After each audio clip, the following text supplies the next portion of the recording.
problems they solve, what are the benefits of this product, what questions are being asked, okay. We made notes in Paint Finder, and then we sort of got an idea of who our customer was in that sort of brief analysis. We just looked around the market, got a feel for the product or the service, how it's been pitched. We sort of got an idea what's going on now. So then the next thing we started looking at is, okay, what's the market life cycle? And when we looked at that, we sort of got an idea of who buys what, by age group or by skill set, like beginner, advanced, intermediate. And we sort of got a market personality associated with a group that buys particular things. So we start breaking these ideas up into chunks. Okay, so when we look at like the 16 to 18-year-olds over here, on the screen, for example, for their prom night, what things would they like? What objects would they be looking for? It'll be a haircut, it could be makeup, it could be hair accessories, it could be a prom dress. Okay, so can you see how I've just listed off at the top of my head, what would this girl be looking for that particular type of thing she's looking for? Like, why would she go to hair salon? And what services would she want? So then we rattled off like 4 or 5 related words, okay? And these are the words we must start working with, okay? So now that you've gone through week 2 and you've gone through this intense process of looking at, is your product actually a pain or a vitamin? It's quite an intense process to go through, but it actually activates a lot of interesting questions, and you start looking at the market from different perspectives. Okay, so by this time, if you take week 1 and week 2 and you just step back from it all, and you look at your notes in what the heck are we selling, and we slow right down, and we choose, okay, what do we start talking about first? Okay, we think about our product or our service, and we say, what is it? Okay, so in the case of the hair salon, the primary key would be hair salon. That's the business. That's where I would start. Okay, I'll define what the business is. It's a hair salon. And in the hair salon business, what do we do? Okay, we cut hair. We do wedding hairstyles. We do wedding makeup.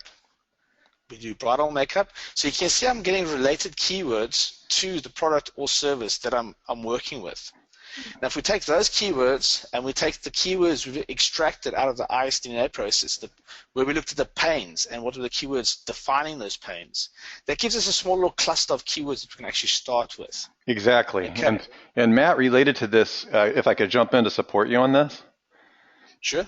I'm going to go ahead and pass you guys a private weapon that I use. To a lot of this I learned from Matt in this cycle of marketing. And the reason I want to give it to you is it's part of the ISDNA, like all of the ISDNA terms will be in there, but I use this secret weapon as a pivot point, moving from the ISDNA to the customer avatar that Matt is talking about here. And, you know, it took me a while to not be lazy about the customer avatar. Like even last night, for instance, I was up till 2 in the morning, and a significant amount of what I was doing was creating a customer avatar for a specific product. Now, I used to, in the early years, when I was making the transition between keyword research that I would hand off to Matt and the rest, I wouldn't take the time. I would do the ISDNA, and for the most part, you can still make a customer avatar off of the ISDNA. But after looking at it and thinking about having talked to a couple of you guys, I was aware that it's not the most intuitive thing in the world to jump from the ISDNA, like the FAQ, SAQ, which is really more about the questions in the market without considering who's asking it.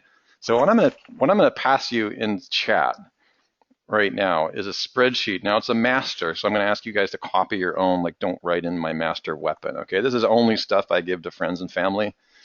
And when you're done with it, it'll just help you do exactly what Matt is saying here. Come up with an exact target person for your specific product. Now, trust me when I say, when you see the I think it's like 15 questions about your person when you create your avatar, trust me when I say, when you're done creating that, you're going to have this exact kind of flow that Matt has on this chart. It's going to make it super easy. Now, most of your keywords will be similar or the same, but you might find a couple of extras that in addition to the ISDNA. And I found out something kind of weird as I was doing this process. And what was weird, here, let me just put that in the chat room right now, in the chat area, so you guys can see that. And we will probably add this to the written course at some point. What I found interesting is that once I had done this, when I go back to my ISDNA chart, it's a little bit more refined, and a few other questions pop up. So if for some reason you weren't able to easily, if you struggled a little bit with the ISDNA, okay, for some reason, like maybe you only had 1 or 2 things instead of 4 or 5, go ahead and take a look at the customer profile grid and go ahead and try to fill it out. Go down the target person, go down to yourself or your team. This is all about you. Even if you're doing a website that doesn't target you as a brand or you as an expert, still go through it. And then at the very minimum, fill out your product. How does that product solve? And what that did for me is when I fill this out, which by this way is sometimes kind of hair pulling, when I'm like, oh, like I was talking to Sue Bell the other day about something that I did on a particular product.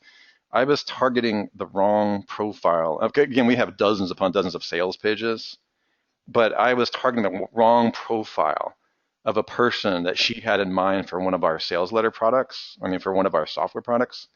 And that can be pretty huge because that means that what is in Matt's mind or Sue's mind about one of our products may not be what the writer or even your SEO writer even is targeting. And that can be very bad because then you don't get that conversion. So, take a look at this grid and fill it out a little bit, especially if you've had a difficult time with your ISDNA. And that will help you even more with what Matt's doing right here on this defined market lifestyle. Yeah, cool. Okay, yeah, that list, I've just looked at it now. It's actually very, very nice what Russell's given us there. It's actually a great little asset that. So if you look at this chart, I've zoomed into it, and you can sort of see all the words on the screen where we've got high school, prom, college, university, working professional, bride, bridesmaid.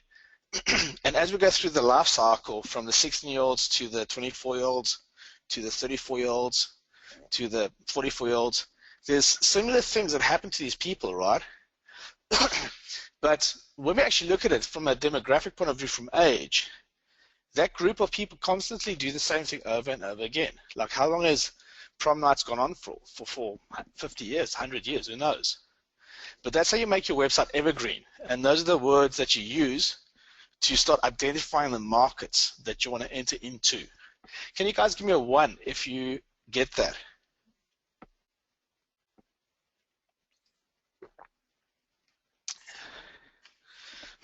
Sorry, I said some water. Right, now the reason why we do this is it helps us really focus and zoom in, because when you start doing market analysis, you actually want to find the keywords in the market where the money flows and where the traffic flows. Okay, but we needed to cover the whole web. Like for the web string, we're going out in multiple different directions. So it can get quite confusing when you think about it. So to simplify the whole process, all we do now is in our market lifecycle, we look at who we're going to target first, and from what we looked at, the guys between 25 and 44, they spend the most money. So what do they want? Then we look at the products and services from them, and we write those names down. So that'll be haircut, blow dry, wedding makeup, wedding hairstyle, bridal hair. We take all those related words, we make a master list from that. That's the product, that's the campaign that we're going to promote. Okay, so we're going to investigate that first. So do you guys understand how I get a collection of keywords to start off the project? Just give me a 1 if you get that, because this is very important. It'll save you a lot of time.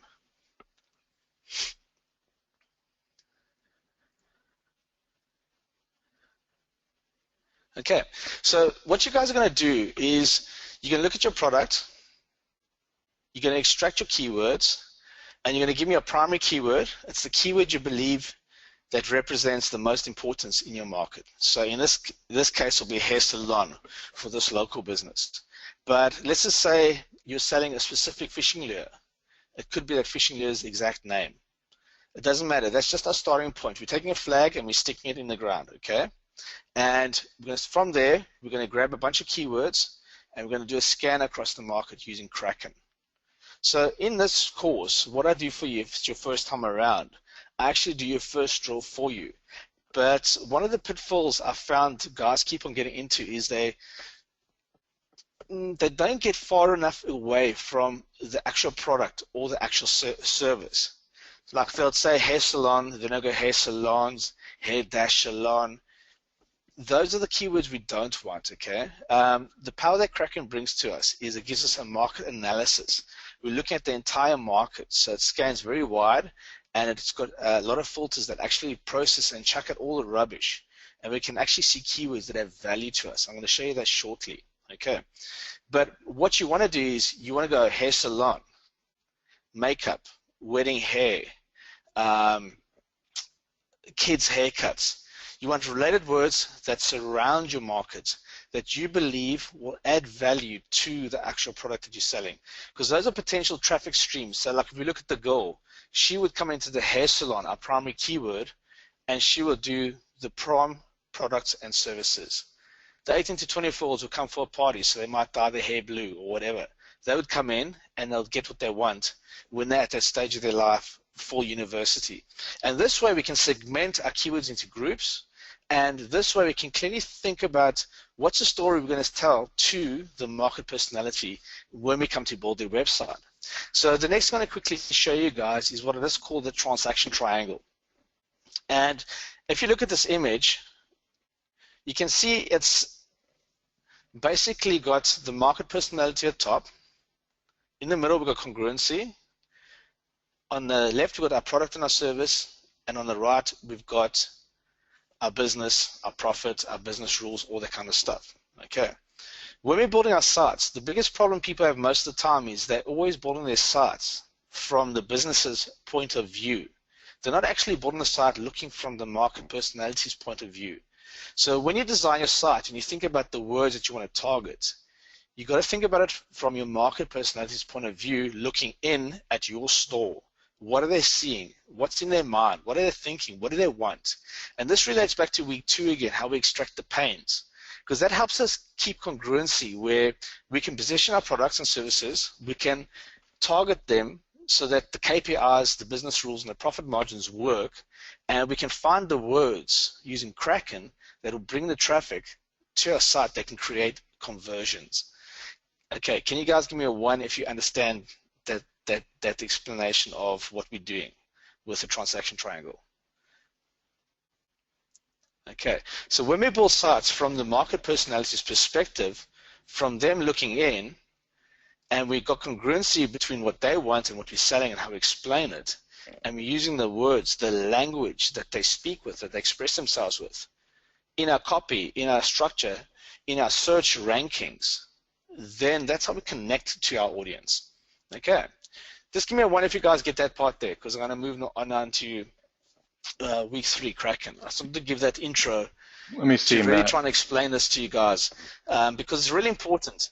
Yeah, it looks like you hit the nail on the head there, Matt. We're getting a lot of 1s coming up the screen. Is there anybody that does not understand? Can you give me a 2 if you're still fuzzy on what we're getting at here? Looks like not. You guys are sharp. Jimmy, what are you doing? I'm totally gonna bust you. Okay, apparently Jimmy Kelley is on the call. Okay, yeah, Jimmy Kelley does not understand marketing at all. He just ranks and gets everything and then says buy this. He doesn't have to put any copy on the page at all. Which is actually true, by the way. If you can get 50,000 people to a #1 ranking, you really don't have to convert them because it's just a numbers game at that point. All right. Cool. So guys, this is what I think when I go through my process in my mind, and you sort of learn this way of thinking about data when you're looking at all these questions and all this stuff, and you're trying to extract some words. I put things in compartments. I put them in frames just to make sense from them, and then I assign value to that. Those are the variables I extract. So in my mind, our process is really fast because I run through these 3 slides. Who am I selling to? What do they want? How do they express themselves? That's sort of break it down. And those are starting words to start drilling with. Okay. So basically, you've gone through all these steps, and we're here, and we're going to do some drills, and we're going to examine Kraken. We're going to use Kraken. It's a super powerful tool. I've used it for years, probably since when? 2007 I've been using Kraken. And you can get some very interesting insights into your actual market and who you're selling to and what's actually going on nearby those markets. I did some drills for one of the ladies, Tony, in the certification. She's probably going to be on this call. But in her market, there was some crazy stuff going on. But it makes you think about people and what they're doing in a different way when you start actually looking at how they express language and what's their intent behind that language. Okay. So let me jump across to Kraken. For you guys, is this the first time that you guys are seeing Kraken? Just give me a 1 if it is, or 2 if it's not.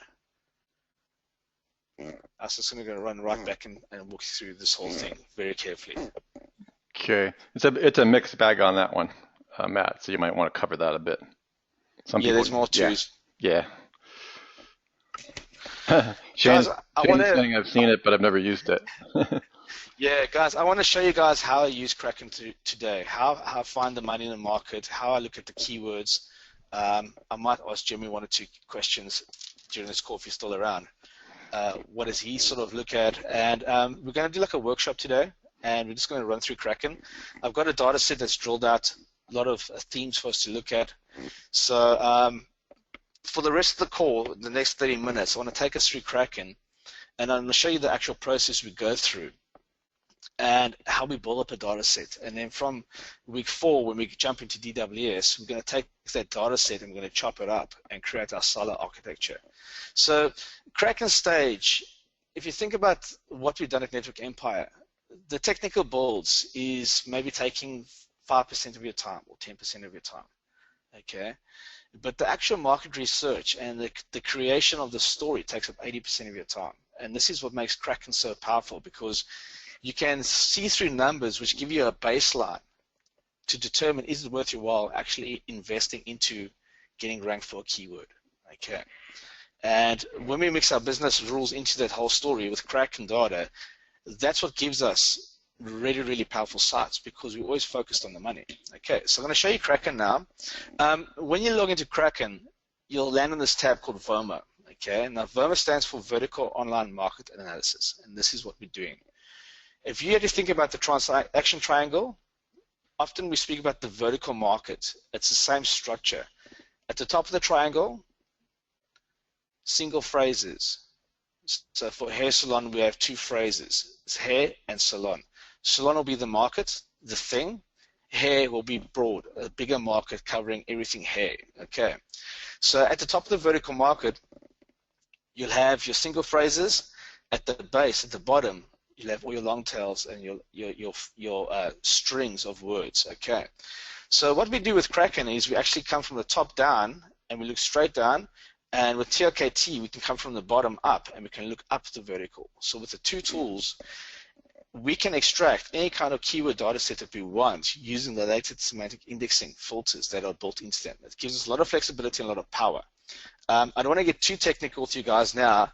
I just wanted to give you guys an understanding of how Kraken works and how TLKT, where the 2 cross over and give us a congruency of the entire market.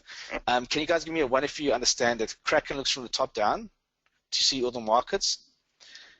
TLKT looks from the bottom up and brings us back all the long tails of phrases, every single keyword that's important. Hey Matt, that was really well said. So when you think about those. Hey Matt, hang on, just pause on that. Let's do a Van Halen pregnant pause on that one for a second here.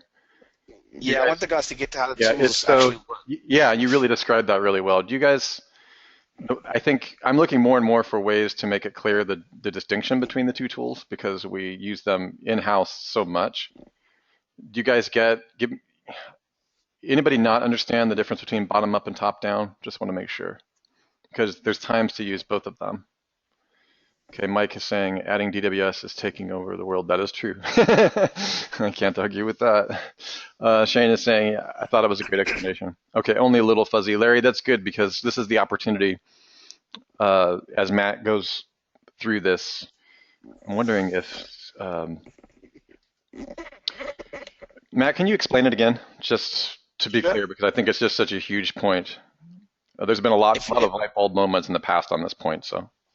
Yeah, I'll draw another image specifically for it. But in your mind, Imagine you're standing on top of Mount Everest, and this triangle is Mount Everest, and you're the one man at the top, and your name is Rob. You're at the top of the vertical market. Okay, and the keyword, the primary keyword there, or the root keyword is Rob. Rob's at the top of the hill. The same happens for debt, same happens for iPhone, same happens for Apple, Google. Those single words are at the top of a vertical market. Whatever falls underneath that vertical market, or all the words used, or all the language used that has search relevance, okay? And this is what Kraken does. It looks from the top down across the entire landscape and filters out all the long tails at the bottom, okay? But it only gives us, across a market scan, it gives us a snapshot of the most important words used, okay? So it's a market analysis tool. So Kraken comes from the top and it scans down, okay? So like a big X-ray. Yeah, so Matt, if you... What TLKT does... Matt, Sorry. Yeah, just continue. I apologize. Go ahead. No, ask your question. I can stop. Well, I was just thinking that was a great definition. I was thinking, so what you're saying is like you can type a single keyword. This just, a lot of students have really had a hard time. You can actually type a single keyword into Kraken and it'll drill into that almost like you're cracking open an egg, right? Yes, you start. That's how you start seeing your segments of your market. You start at the top and you start seeing the segments, which will actually be sitting a little bit lower because you got your markets, then you got your market categories, then those categories break up into market segments. Exactly.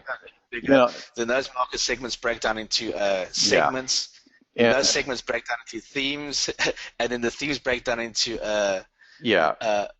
micro phrases and then micro niches. It drops really wide into these obscure things. Exactly. Another thing worth knowing for you guys as you become more intimate with our technology is that the stuff that's going on behind the scenes when Kraken is actually running is ridiculous. It's one of the things that blows people's minds when they hear it. Like literally there's thousands upon thousands of pages being parsed and keywords being extracted. And then it's doing all the leverage in the technology for you. That's the price differential. Probably some of you have wondered what the difference is. Like what's happening is Sue and I used to do this stuff by hand in the early years, and so did Matt in our early years. By hand, how long did that take, Matt? Like when we were doing 45 minutes a keyword. Per keyword. I mean, This is just insane. Yeah, okay. Yeah. So if you think what Russell's saying there, when we get into like the themes and the phrases and the micro niches, and you actually see it up here in Kraken, you'll see the reference or the scale. So I want to come back to this year at Kraken. I just want to make reference to what I'm speaking about. So I'm going to jump into the project. In the Kraken interface, we can actually see the market scan, like how deep are we in the actual scan. So I'm going to jump between the pyramid just to give us reference of what Kraken's doing. I'm going to walk you through the engine, then I'm going to walk you through the data sets on the page and the reasons why we drill into certain keywords so you don't get lost in Kraken. Okay, so when we're into a market, we'll start with hair salon. I'm just going to search that quick.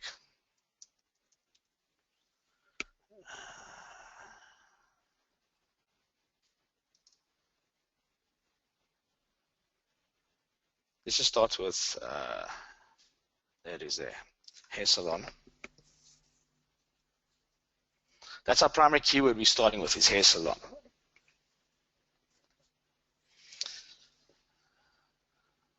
Okay, when you look over here, you'll see, I'm going to zoom in so we can see this nice and clearly. You'll see phrase, micro niche, niche, theme, market segment, market categories, markets, okay?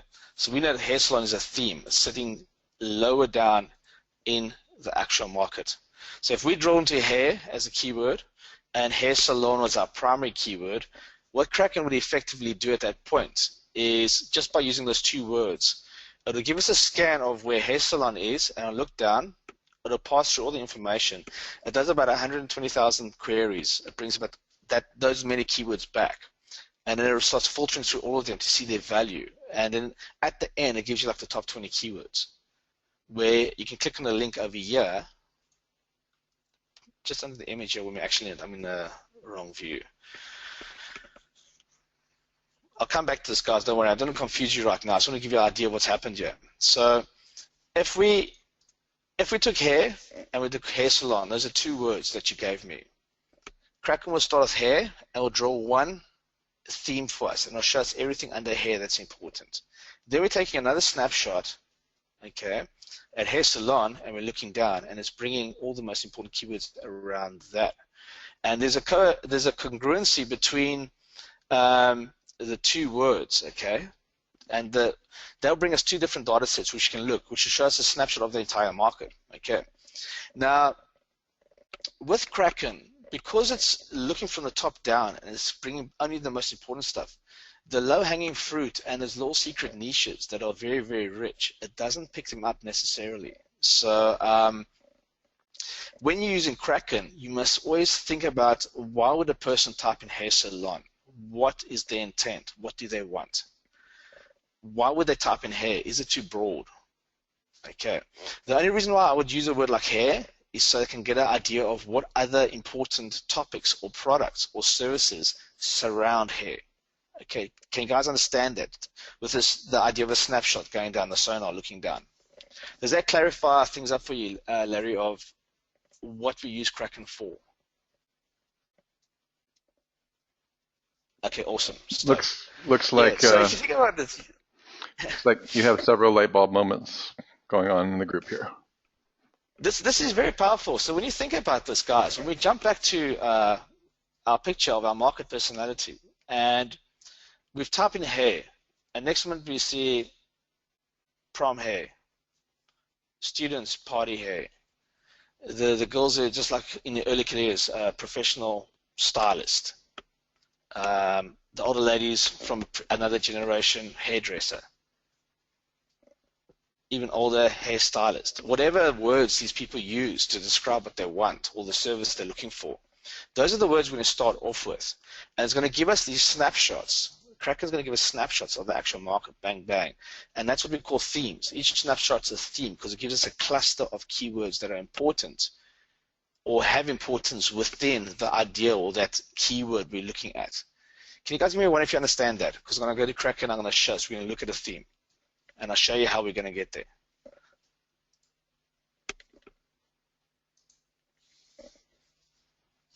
So make sure you guys if you got this idea clear in your head, then when we speak about TLKT, you'll see what TLKT does. Let me finish that story.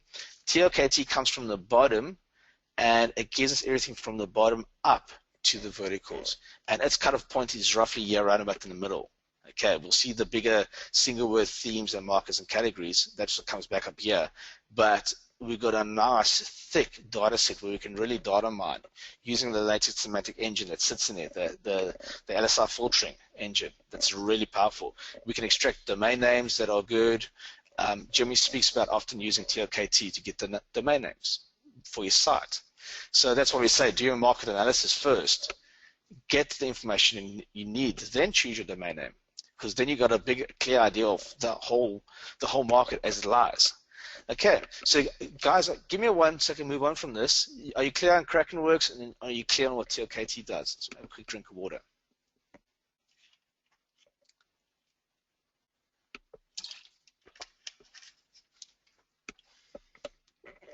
Okay, so now with that explained, can you understand why we build our websites out in a web ring? Why we develop networks called web rings? It's because in the web ring system, when we go through the WR1, the WR2, the WR3, what we're actually doing is we're addressing particular types of keywords related to the market or the product or the service that we offer. And depending on the importance of that actual keyword, the most important keywords will be in your WR1, and then they expand out to the information-based keywords, or the less important ones, which sit out in your WR3, long tails, the odd ones that drive traffic, all those kind of things, the industry news, those type of keywords. And this is how we start building a broadcasting engine. And it all begins with the language that our market personalities use, okay, and how they express themselves. We start with that, we start looking at the market, and then this is how we get our data sets built up in Kraken. Okay, so I'm going to zoom out a little bit so I can see what's going on here. Can you guys see that clearly? Can you read that? Give me one if you can.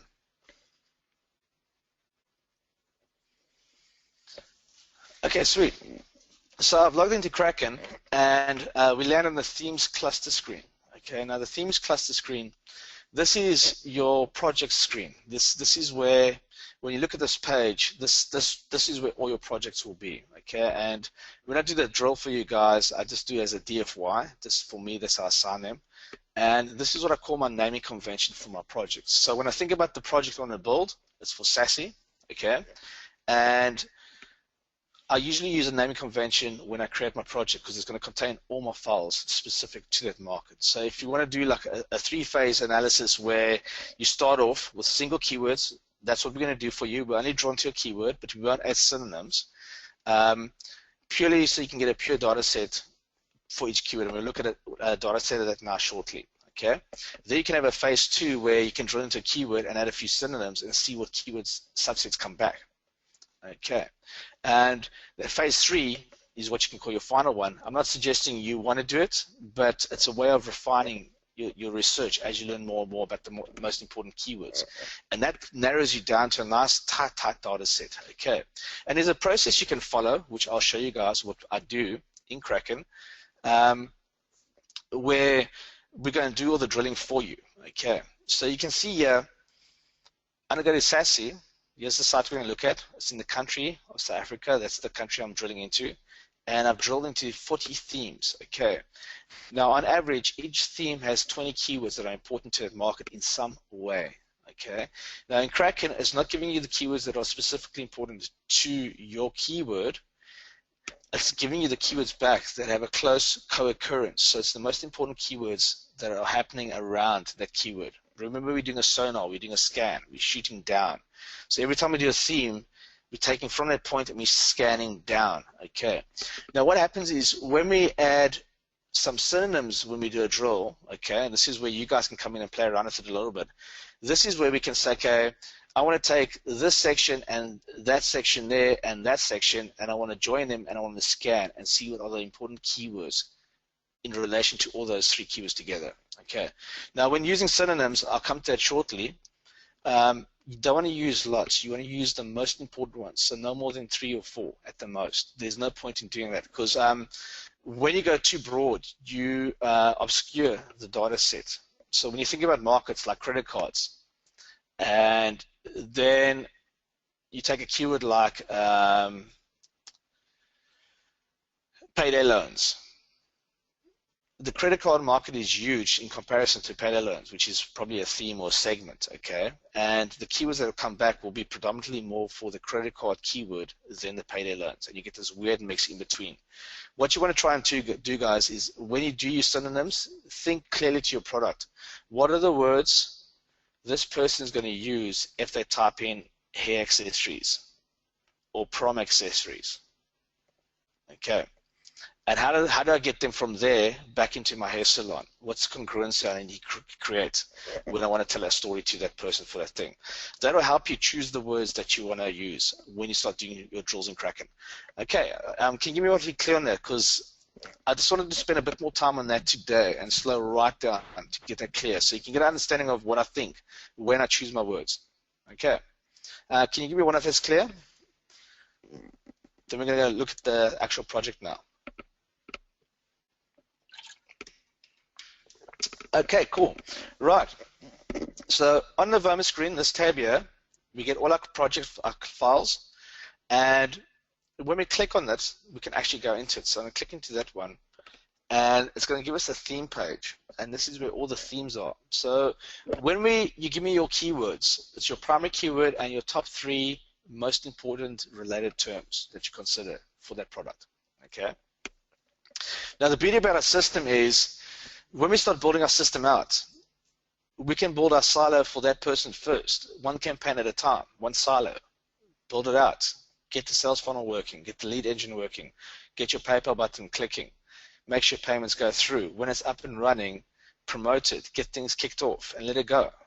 Then we come back and we choose our keywords and we target this person. We build our next silo and we speak to them and we build it into our structure.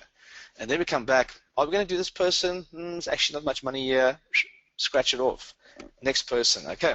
So it's a repetitive process that we're going through, guys, as we're building our sites out. And when you think about the market personality and you come into Kraken, and you drill into your first keyword, which is hair salon, okay? When the drill's finished, and I'll show you the process we go through now, we're going to add a keyword and drill into it. Just waiting for this to come through now. When we click on the link over here, okay, it takes us into the theme market analysis for hair salon, and it tells us that hair salon is a theme, okay? It's part of a segment. That means we can move up the vertical if we want to, either into hair or into salon. So if we drill into salon as a single phrase or single market, we'll get everything back salon. So that'll be equipment, it'll be hair salons, it'll be whatever it is, okay? We do that type of drill when we want to look up and see, okay, what's around us. It's the only time we really use those type of keywords. Can you guys give me a clear idea if you understand the single phrases? A lot of guys who want to do SEO, they come in and they drill into SEO, that's fine, but is SEO what you really wanted to do, or are you actually a digital marketer? Okay. So this is why week 1 and week 2 is so important. What are you? What's your why? Those keywords help you drill into Kraken and get the best keywords back. Okay, so we've drilled into hair salon, and when this chart comes back, it gives us a lay of the land. You can see hair salon is associated to beauty, hairdressers, kids hair salon, hair colors. So that tells us a story here. It tells us, okay, in a hair salon, people like doing beauty stuff. There's hairdressers that work there. Kids go to the hair salons for cutting their hair, and hair colors. Okay, so they go get colors done. So yeah, we can say, okay, who's going to be, what's our market personality, what keywords are important here? Okay, now if we go down, we can see, oh, Kraken's actually given us more. Okay, and it's given us the top 10, 20, whatever amount you can see, there's a small list of keywords. This is great, guys. You can take this information, you can actually understand in a hair salon, where the money flows here, okay, is on hair salon, beauty salon, hair care, hair removal, hair extensions, then it's hairdressers, then it's stylists, okay. So everything over 100,000, we're dealing with haircuts. People want hair products, they want stylists. You can see that they're searching on that, and they want hairdressers. So we've got two different ways of explaining the same thing: hairdressers and hairstylists. Okay. What's the difference there? Then we've got hair extensions. This is something we can buy and sell through our e-commerce shop if we want to. Hair removal. Does our hair salon do that? Or must we get someone in to actually do that service? Is it an opportunity? Hair care. What are they referring to? Products? People with like weird sicknesses in their hair where their hair's falling out and they need special treatments. What does that word mean? Then beauty salon. Are they coming to get their fingernails done? Or do they want a massage? What's their intent? Who are we speaking to? Okay, so as I went through this page and I looked at this and I spoke out these ideas, can you guys see it in my mind, or did it come across to you how I was actually processing these groups of words and making reference to the hair salon? Is it important to my primary keyword? Can you give me a one if that's clear?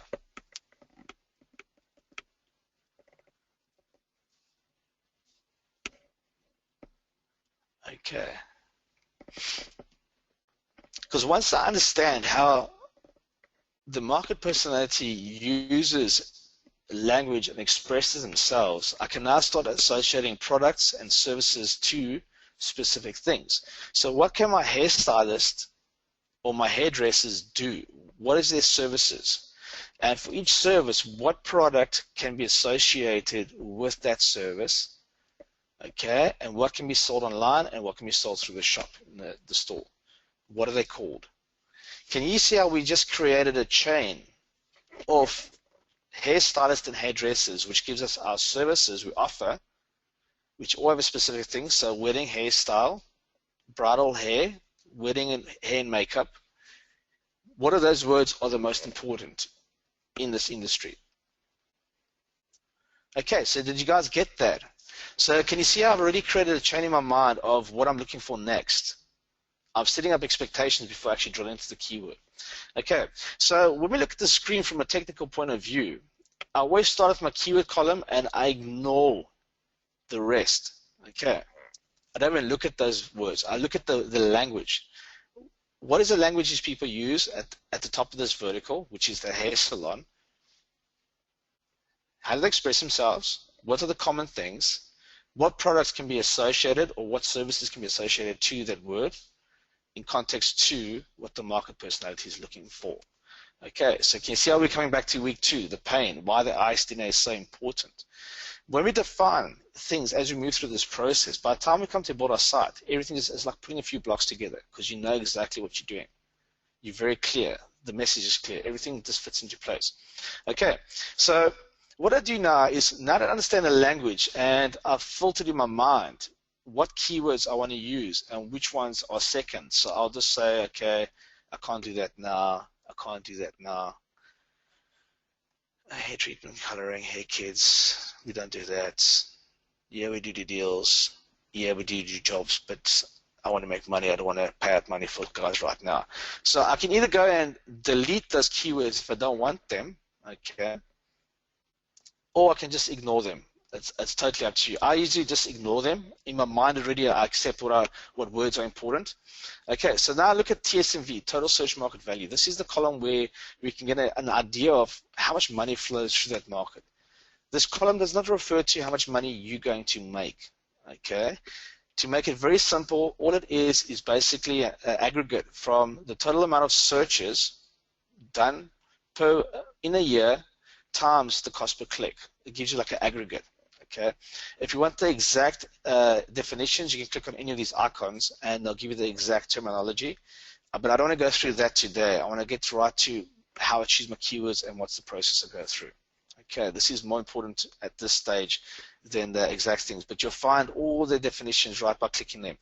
Okay, so what I do now is, where does the money flow through this market? And I usually look at the top ones here. Over $1 million first. Hair care. Okay, so there's an important word for my project. Okay, so if I want to drill into hair care, all I've got to do is click on this little view here and it'll drill it. But the process I go through is I choose, okay, what are my top 5 keywords that have value? So it'll be hair care,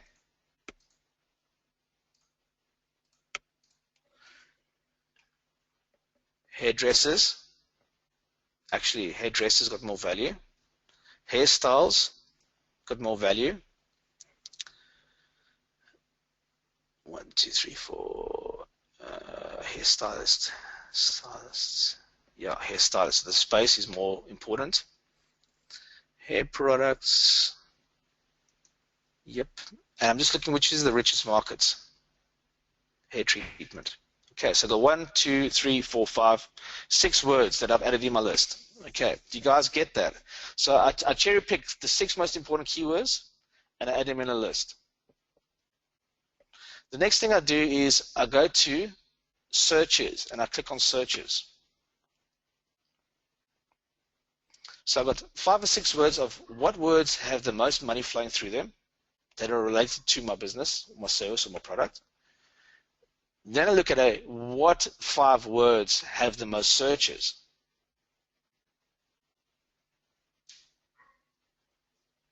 Oh, why not haircuts? I must have just overlooked it, guys. But you're right, that would be a keyword I would choose. But look here, when I look at the searches, look what comes up. Haircuts comes up, so I catch it. Hair colors comes up, I catch it. Hairstyles, very broad, maybe for men. Hairdresser, yes. Beauty salon, we don't do that. Hair products, yes. Don't do hair removal. Hair care, yes. 1, 2, 3, 4, 5, 6. You could choose the whole list, but typically I just start with the top 5 because you can see as we get down to the top 5 or 6 keywords, we start dropping under the top band where the money flows again. Okay, so I add those to my list. I then come to cost per click. Where is money spent in this market? Why are marketers paying money in this market? Okay, if you look at the money, how's the money flow? Let's wait for it to come back. So I end up with 3 columns: top TSMV, top searches, top cost per click. Okay, just waiting for this page to refresh and we can look there.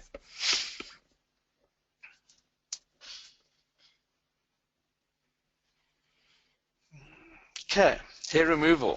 $38 a click. There must be money in there. What's happening in hair removal? Why are they spending so much money?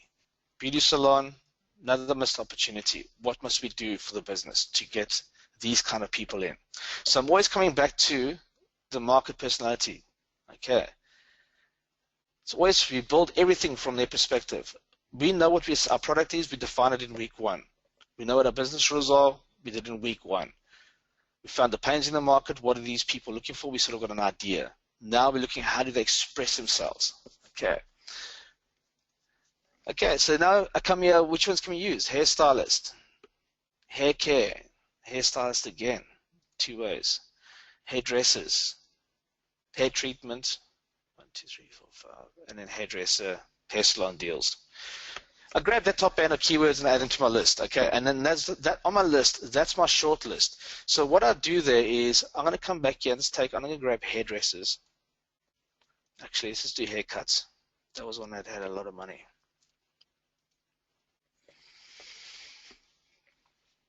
So remember, we started with hair salon now, and we've got a short list of 15 words we've chosen. And when we remove the duplicates out of that list, we might get maybe 5 or 6 or 7 important keywords that are related to the campaign we're building, which is our first silo structure. It's the first data set we're investigating. Can you guys give me a 1 if you understand that process of how I've processed the meaning of those words on that page, how I chose my keywords? This is where I find a lot of guys are getting stuck. They don't know how to choose the keywords. Okay. At this point, guys, I don't care about details. I'm paying more attention to the language. And the only details I'm playing is where's the money flow, where's the search flow. We need traffic to create conversions. Okay. If we don't have traffic, there's no conversions, you're not going to make money. It's as simple as that. It's just the way it is. Okay. So when we go to hair salon, what I do is I return to my theme. Okay, so this is where all my keywords are. So view themes for this cluster. I click over here and this takes me all the way back to the 1 level up where I can add a keyword.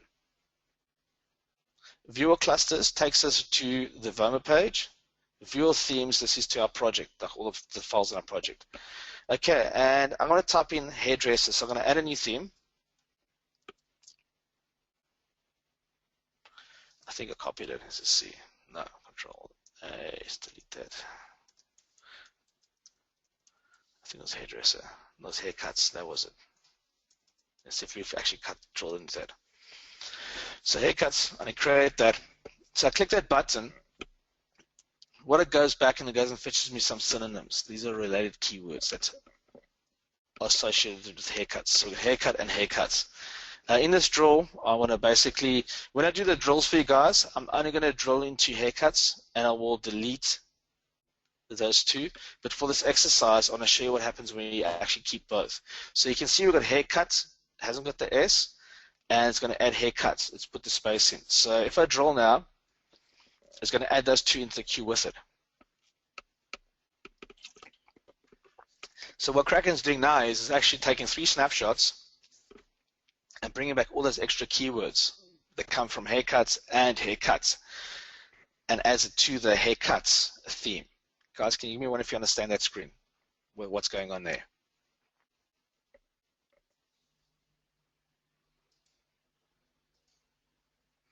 Okay, so when you're done, you just press continue. Now, Kraken takes time, but when you consider that in 15 minutes, it's crunched through between 120,000 and 200,000 keywords, rank them, filter them, then cost per click analysis, all that kind of stuff, and brings that back into a screen of 20 keywords. It's pretty awesome. And then when you add a new one, it gives you the synonyms or variations of. Okay, so this is taking a bit of time to run, so I don't know why it's taking so long to load. But we'll wait for that. But basically what it's going to go now, it's going to go off and actually drill into haircuts. So while that's happening, I'm going to jump back into Voma. Now with Kraken, you can do 2 drills at once, okay? So I'm going to go back into the SASE file, hair salon. Oh, sorry, it's the wrong one. It's that one there. And I want to show you a keyword. I typed in hair salon Port Elizabeth. And when you speak, if you're doing SEO, this is a cool little trick that you can do. I did it today because I often go back after I've drilled my projects in Kraken. I often go back like a year later, and I'll take some local keywords and I'll add them in, but I'll also add in the actual URL, so you can actually add it, and you can see for specific locale keywords what keywords are actually important, and are you making money? Where's your missed opportunity? So I'm going to show you that now.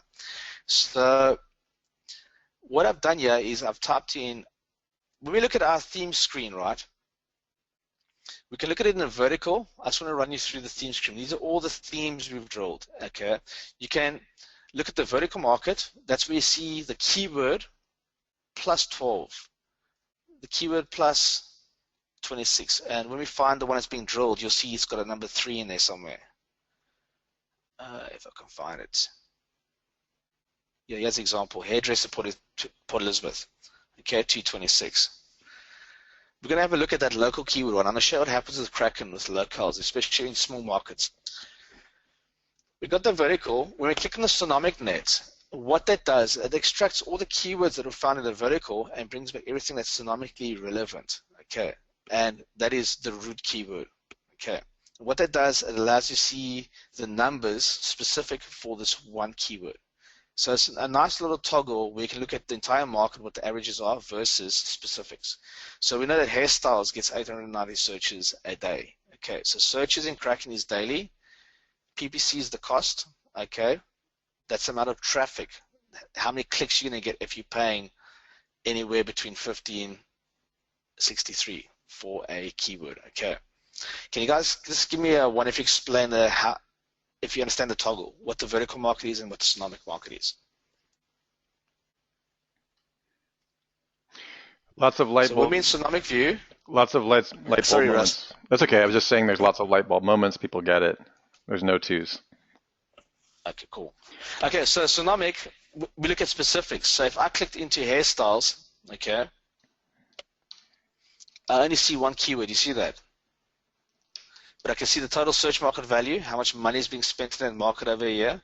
I can see what the organic rank value is. That's the traffic times the cost per click averaged over a year, what that value is owning that traffic, okay? The maximum, you can get, and then PPC value, how much money is spent in hairstyles online. So R500,000 basically spent a year, if you think about it, for hairstyles. So it shows you how much money flows through a market. Do you guys understand that? I just want to make those numbers give you a better sense. You can click on each one and it'll give you the technical explanation of accuracy.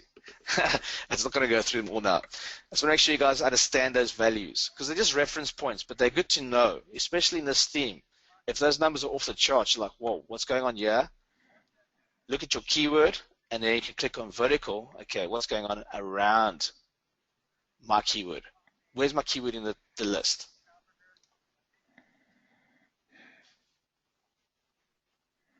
So I flip back to vertical. I'm just waiting for the screen to come back.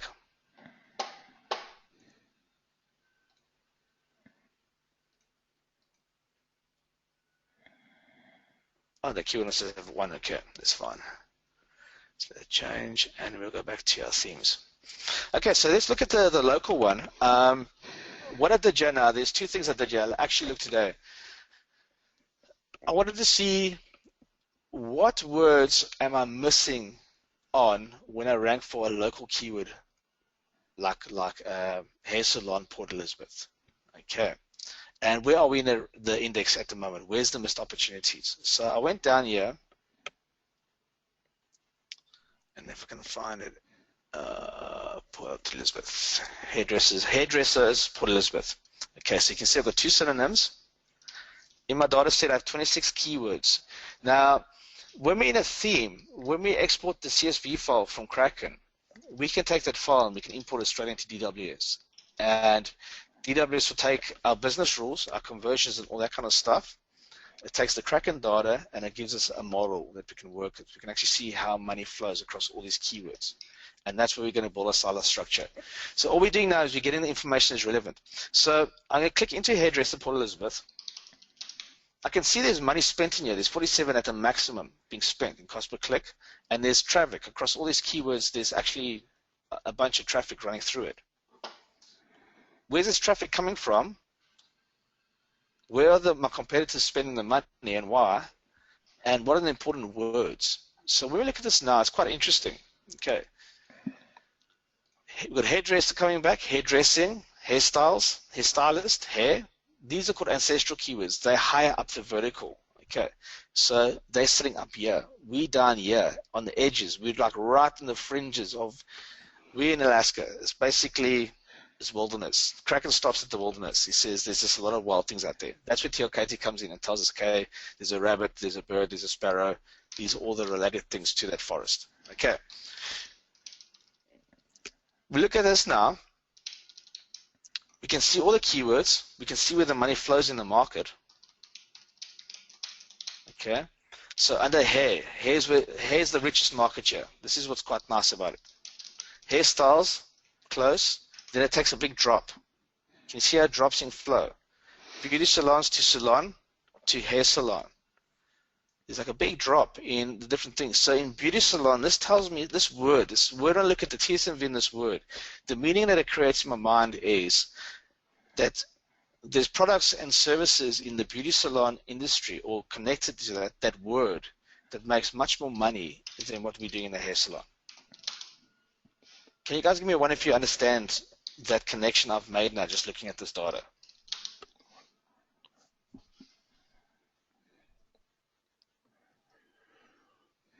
Okay, cool. So to make sure you guys are getting this, because this will unlock Kraken. Kraken's a odd beast till you understand it, and then you'll fall in love with it. Okay. Here's a word, Rutos hair. That's probably hair extensions or a brand something hair. What is that? I don't know. But hey, it's $9 a click. Is it making that much money? Not really in relation to things. So here we can see some odd things as well. We're getting in locales, okay, products that they're looking for, cities, but then they're getting odd things like barber chairs, salon jobs, export management. Okay, that happens when you add additional keywords like we did with this one. We added 2 keywords. You see these little triangles here? That indicates that we've added a synonym to our search. So we did Port Elizabeth hairdressers, Port Elizabeth hair, Port Elizabeth hair salons, hairdresser Port Elizabeth. One of those subsets brought in those chairs and stuff, but it's still related. So do you guys see how Kraken's done 3 snapshots and it's actually picked up some keywords that are actually from people who are selling hair salon equipment? It's a tangent market. It's a market dealing with your business. Can you see that? Do you guys get that? How to read that? Just give me one if you're clear on that.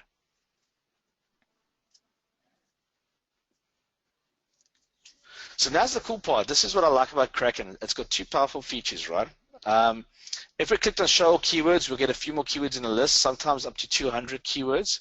But what's cool here is we've got 2 things. Okay, we can rank domains and we can do a competitive analysis. So the first thing I want to do is I want to rank a domain. So what I went and did is I added Sassy Hair Salon to the mix. Okay. For this keyword, am I actually ranking for anything that's got value right now? Okay. And yeah, I can see all the websites, I can see all the money, and I can see I'm making no money on that specific keyword. Okay. What I can do now is I can actually come to my website. Now imagine this is your client and you're going to pitch to the guys. You can click into their keyword, or actually the domain, sorry, and we can see the keywords that have value surrounding that locale keyword. Okay, you can do it for a locale, you can do it for a brand, you can do it for a product, you can do it for any keyword, okay? But what's important here is we can see where we ranked. So for these rankings, they have no value, but now I can see Rutos hair has got money in it. Port Elizabeth hairdressers, it's got no money, we've got the ranking there. But check here, Durbanville, wrong area.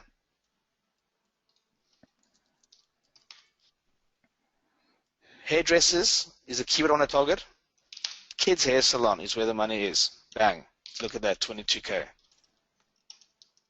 So between the kids and this Rutos hair, whatever that is, there's two missed opportunities. Is it going to be hard to rank for those keywords? No, we just build it into our silo architecture. We put it into the right place. I'll cover that on week 4. Guys, can you give me a one of how we can use Kraken to expose how we find the money in the market? I just showed you the simple way of seeing the missed opportunities. You close contracts just doing this if you want to do SEO.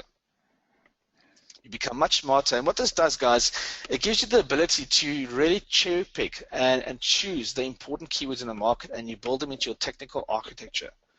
Okay, you take the words that have money associated with them, have got the best potential, and we use those keywords when we build our silo structure. That's why you can build a small site of 10, 15, 20 pages and dominate markets, because you're tapping into the most important words that have meaning to your market personality, that have got search, they've got cost per click, they've got value to your business. And when we put those numbers in DWS, it gives you actually ROI numbers. What's the meaning of that word to your business? And then it gets very interesting. Yeah. So, guys, you get this part. This is a very important screen, the ranked domain screen.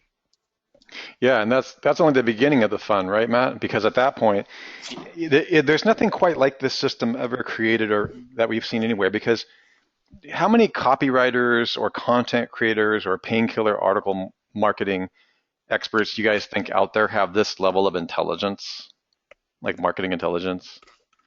I mean, I know it's a rhetorical question, but it is kind of crazy. It's, and one of the things that I don't want you guys to think is that you go out there and you hire SEO content writers. By the way, that there may be a place for that. That's why Sue and Matt has created the Network Empire web ring system, because we've got a team of people. We've got Jimmy, we've got Sue, we've got everybody, and we've got myself who's interested in copywriting and actual hardcore, mind hack conversion. All of these words become part of the stackable system in which the content will show you how to create 2 or 3, actually 4 different kinds of copy that are almost should be illegal in terms of how they hack the brain. It's totally unfair. Like the avatar matrix that I showed you before, when Matt was talking about the life cycle of the buyer, and Sue talks a lot about the life cycle of the buyer. One of the things that I learned from Sue early on is she doesn't think small. Neither does Matt or Jimmy. The context, you don't just go for one cycle within what we call the cycle of boredom when it comes to, or the cycle of pain within the human behavior system online. You want to consider all of those when building your content, but you still have to know the words that have $100 bills pinned to them, right? And that's what Matt's really showing you here. If you have you guys ever seen that machine at a carnival where you get inside and the objective is, stand inside the machine, they're going to blow around all these $1, $10, $20 bills, depending upon how many are in there. There's this giant machine that's blowing all these bills around, and your job is to reach out and try to grab them. And whatever you leave with the machine, you get to keep. Give me a 1 if you guys have ever seen that machine. 2 if you think you've never heard of it. It's common at carnivals.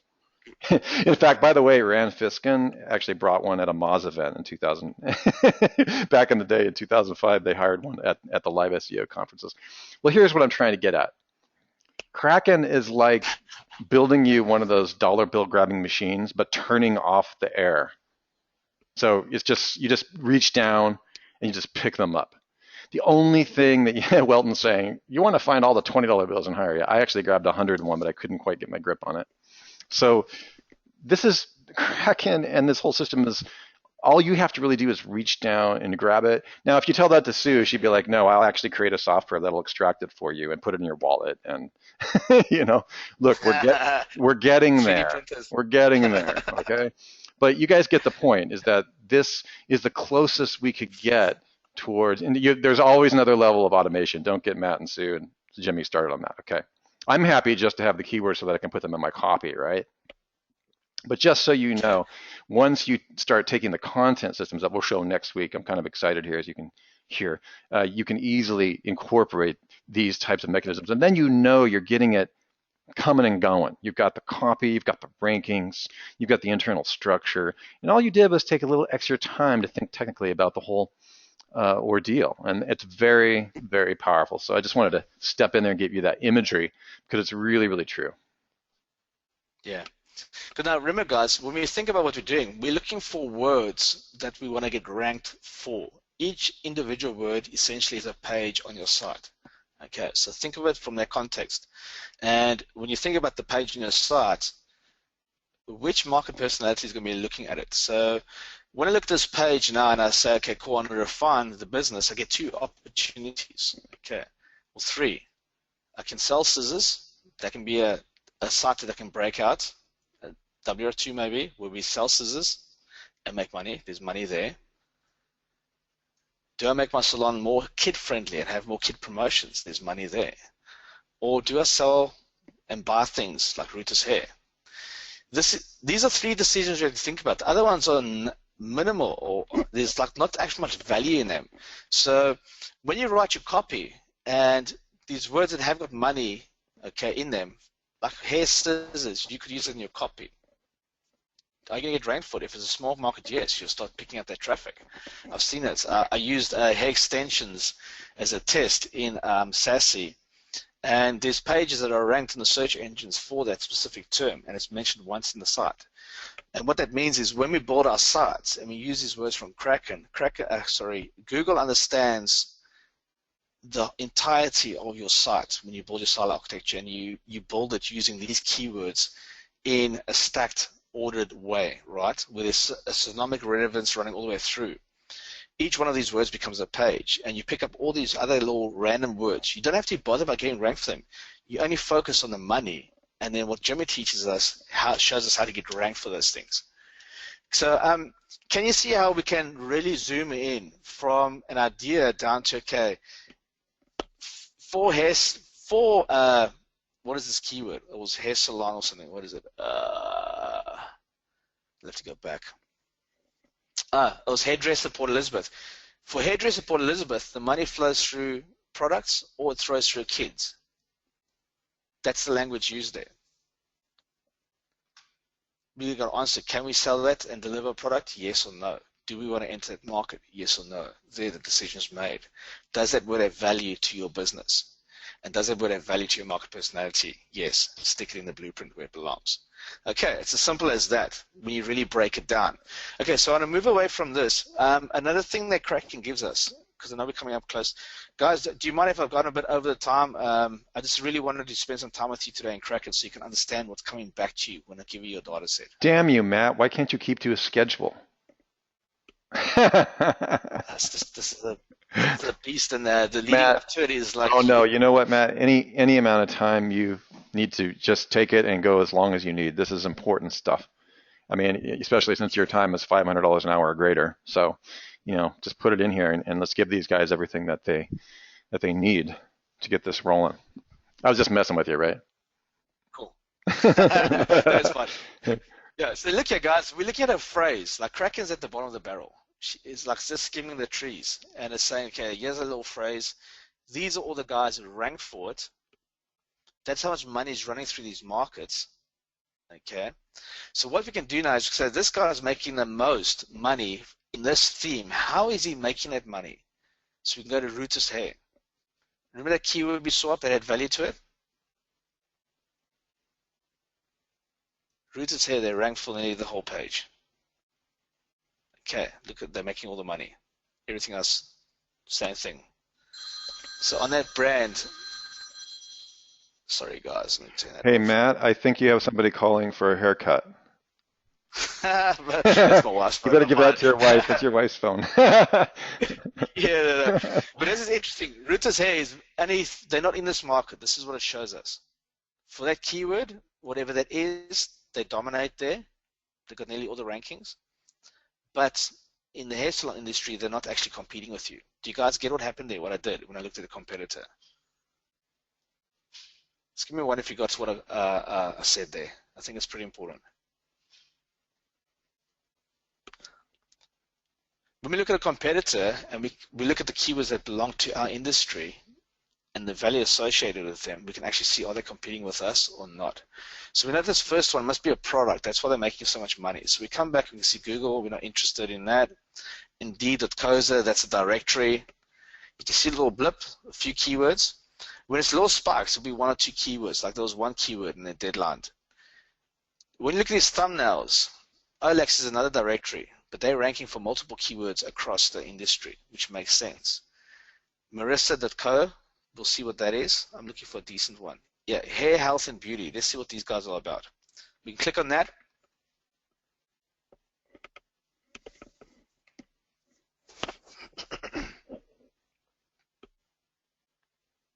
So hair scissors, they're making their money there. Barber chairs, they sell accessories. So that's what this website's about, health and beauty. It's a guy selling stuff. If you want to do that, you can go look what he's doing. This is fine, someone here. Salon systems, routers, Gumtree, Kid Station. What's this Kid Station? Let's have a look here. There'll be one keyword as well. Kid Hair Salon, Tune 3. They're only making 6K out of a 22K market. So if you're speaking to your customer, if you're doing SEO and you're selling the reports that we're going to show you guys, when we look at these missed opportunities again, if this guy specializes in kids hair salon, you can say to him he's only getting 6,000 out of the 151,000 pie. There's his cut of the pie. What does he want to do in that market? Okay. Did you guys see how I looked at the data from a different perspective when I looked at competitors, if I'm actually going to go do work for them? I walk in there already knowing where they're losing money. This is very, very, very important, guys. That information is worth so much because you can already go in there. You don't even have to tell the business owner where he's losing money, but you can already know what keywords are important for their web strategy. And when you look at the web strategy, you'll see the holes in it straight away. Are they targeting hairdressers? Are they targeting salon jobs? Are they targeting hairstylist jobs?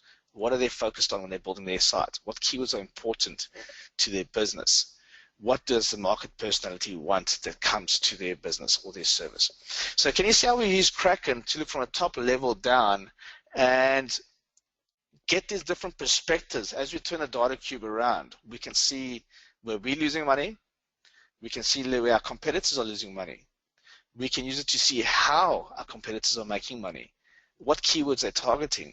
We can see where the money flows through the market just with that one little module, which is called the rank domain. Plus, you can add your top 3 competitors to each of the screens if you want to and see, okay, between those guys, who's actually the strongest. It gives you different perspectives. Okay, so that's what happens on that screen, and this is how we use the rank domains to make money with Kraken. Okay, very powerful tool. All right, so let's go back to our theme. Now we're going to actually look at the search engines. Who's dominating in the search engine for these 2 or 3 keywords, or this keyword, this primary keyword with the synonyms I've added? Who's dominating this? So we click on competitive analysis. So under hairdresser Port Elizabeth, with our variations of that locale, when we click on the competitive analysis, we'll go and actually pull the top 10 guys who ranked. And this is where we'll see the domain authority. You'll see what page is ranked for them exactly. You'll see what's the page authority, how old the domain is.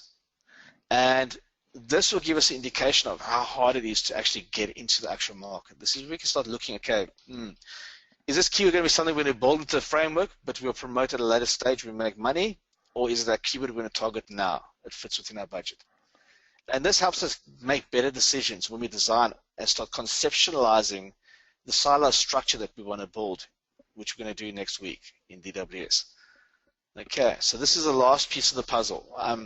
What we've done in this exercise is we added a theme, we added 2 or 3 synonyms, we drilled the theme, it brought back the keywords. We looked at the keyword column, and we got the contrast right in our mind of what keywords or what themes or what ideas, what language our market personality is using that has got a congruency between our product and our service or our business.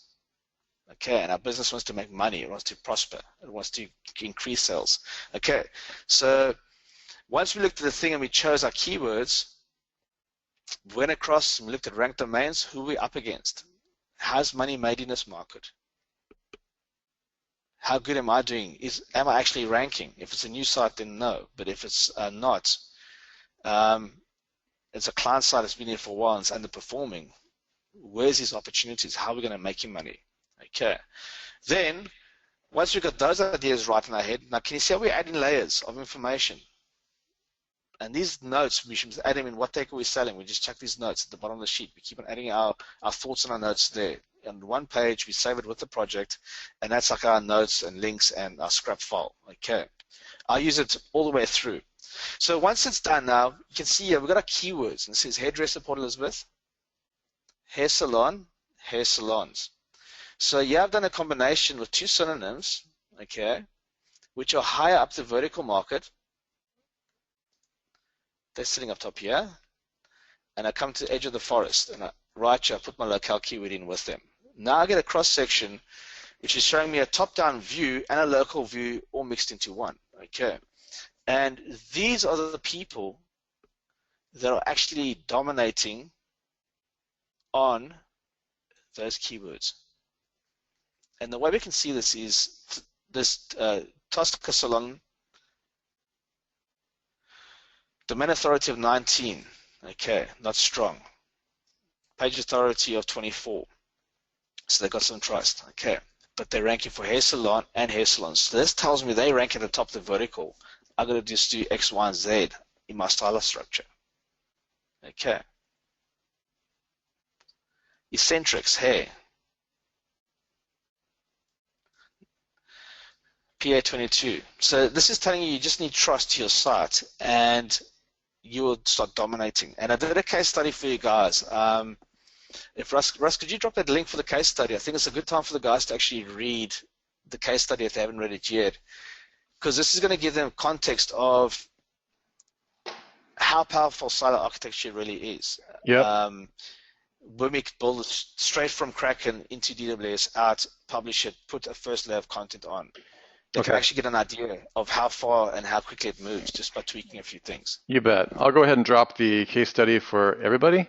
Just so you know, it's on the sidebar. We have a dedicated sidebar just to that case study on the homepage of part 1. And I'm going to go ahead and just drop it in there for y'all to look at. There, I did it again. I said y'all. And go ahead and put Okay. Good. So what's interesting here, guys, is you can see 1, 2, 3, 4. You can actually check what position they hold, what URL holds that position, and you can see who's actually dominating the space. Now, what's cool about this, if you see a bunch of directories, just add those directories to your swap file. And then what you do is you submit your directories, and you basically get your business stuff done. We'll get that closer to the end of the course. But keep note of them, because you want to add your business to those directories. And what happens is when your site starts ranking, those directories will start ranking your rankings as well, and you start swamping the page with all your different properties. There's things we learn in the GSA and the DAS course, which will help us dominate those markets. Okay, is Jimmy still on the call, or has he disappeared? I think he's gone, eh? Yeah. Yes, we have a couple of things come up that he needed to attend to that he's working on. Okay, cool. Yeah, so this is the white paper, guys. It gives you the top 10, so you can see exactly who you're against. And you can see who dominates the market. Look at the lion's share. What is that worth to you? Is it a keyword you want to add into your framework? Okay. So this is how I use Kraken, guys. I'll just talk it through quickly in the head. I add my keyword, add my synonyms, we drill it out. I look at the language. Is there congruency? I then look at the money, TSMV column. What are the top 5? I then hop to searches. What are my top 5 keywords? Go to cost per click. What are the top 5 keywords people spending money on? I then take those, we drill them out, rank my domain, or look at the guys who are ranking. What are the words that are important? And I make note of those, and I add them to my list. If you're speaking to a client, you can use it as a sales tactic to actually get them to sign a contract, which can give you continuity. So there's multiple ways we can use these data sets, but that's the process. You draw the theme, rank domains, opportunities, white paper, what's the reality? Now, if we had domain authorities of 60 and plus, it's a hard market. you're not just going to go knock on the door and walk in there. Okay, so you have to start thinking, okay, for that particular silo, if I'm going to build it, what is the architecture we'll have to do afterwards? And that's what we cover in Tech 2 and Tech 3 and Tech 4. We take you down those parts. And then the domain authority, we make reference to those courses, and it brings it all into context for you. But for now, when you read the case study that Russ is going to give you, it's going to give you a good idea of what I did to get the site to have 46% visibility with not even doing one backlink. I think it's got like 2 or 3 backlinks now, and how it moved up through the rankings and how many positions it took over. When we start applying the network stuff and the things we're teaching you, because of the way we designed the site and how we chosen our words, we only have to give them little nudges and then move far, which means it reduces all your IT debt. Okay. So when you're using Kraken, don't think about the whole site. Okay. Think about an individual campaign. One silo is one campaign. I'm speaking to this person about this particular part of the product or these products within this category. Okay. Try and keep them focused. Keep your guys' ideas focused. Draw the data, build the silo, and then come back in Kraken and start the next idea. And think of each silo as a conversation that you're having. It's a theme. It's the collection of all those words we stack. Then the persuasion layer that we put on top of that brings more color, more visibility, different words, different meaning. The way we set up the meta tags and everything, and the way they're all connected with the plugins. When you publish that site, they fly into rankings really fast. And this is what I want you guys to experience. So don't get too caught up with, oh, I haven't chosen the best keywords in Kraken. Just follow that simple process. Drill into 15 keywords, which we're going to do for you. You just got to go in and choose your primary keyword and your top 3 related keywords. Okay. Send them to me in Skype. I will start drilling. Actually, you must go to help desk. Beg your pardon. You got to go to help desk. Submit your ticket. The team will create your Kraken account. They'll set up the access, and then they'll pass that ticket to me. My team will then process and drill out all those keywords for you. And then once it's done, we'll update the help ticket, and you'll have 7 days access to Kraken to go and do your own research based off that first data set, so you can actually see the keywords. Then you can look at your product and think, okay, what is the first silo I want to build? Okay, so when we look at the course material for this week, we're essentially going to do our drills in Kraken, and then when we get to week 4, we're going to export them and start building our site out, our first silo in DWS. So this week, what we've spoken about is basically we examined the results in Kraken. I showed you how I identify themes. I showed you how to find the money and where it's spent. That speaks to the pains and the solutions that you're providing, okay, from week 2. And then we identified what themes do we want to start building the site architecture with. Can you give me one if you're clear on those 4 points? I'm going to zoom in so you can actually read them. I just want to make sure if you guys have got those 4 points, then my job is done. Okay, guys, how we doing? Thanks, Ernst. Sounds good. We covered a lot of stuff. You guys can see that this is layered learning, but it's all there, and it's flexible and dynamic, meaning it's sustainable. So we're really helping you look at things vertically. This is top down, and you're learning the technical tools, of which in upcoming events, upcoming Network Empire membership, different speakers like Mike Clay, and there are people right in this room that use just the technology outputs alone that you guys have seen today to make $2,000 to $5,000 reports for clients before they have undergone any disciplined SEO for that client, before they've completed. You guys are beginning to get the picture, right? Give me a 1 if you start to see where we're going. And we're going to help you position all that. It's not something we've done in the past. In the past, a lot of this material has been, you guys, one of the things that's interesting, and Matt can vouch for this, I can't tell you how many times I've asked for white papers from successful SEO firms, some of them larger firms that use our software, and they just generally say, no, we're not giving you our white paper. And it's funny, when you do get the white paper, they've copy and pasted the Kraken output onto the white paper. That's why they say no. So I'm sitting here in the marketing department going, okay, well, I need to sell more Kraken, and then people are like, no, don't sell more Kraken.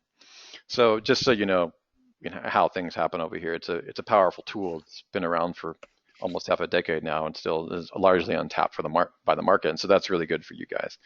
Now, you guys understand what it is that you need to do to move forward? You understand how to, Welton's saying, don't sell Kraken. Yeah, this is like one of our friends. No, we've got a plan for you guys with regards to that. Okay. I sort of finished the last stage, Russ. It'll be like 2 minutes, and then no, there's no rush. Sheriff, I think. But you guys get it Okay. up to this point. Do we have any questions up to this point before Matt moves on? Larry's asking Matt, so we're going to have a few drills done this week, or this or that? Yeah. You basically just got to go through what you're selling. After you've heard, from what you've heard today, and the way I simplified it and try to bring it right down to a few steps of this image. If you're going to build your silo now, what's the first silo going to be? What's the words that define it? Like I showed you how we found them in Kraken, and actually, you way before this, you right here, you haven't even got to Kraken. Sorry, I beg your pardon. The keyword you have to give me is what's your primary keyword, the thing that defines your product, and then give me your top 3 or 4 related terms. I don't want synonyms. I don't want SEO, Alaska. You guys can drill that. Give me SEO, digital marketing. If you're going to specialize on page optimization, and you're going to do basically domain authority stacks. Those will be your 3, 4 keywords you give me.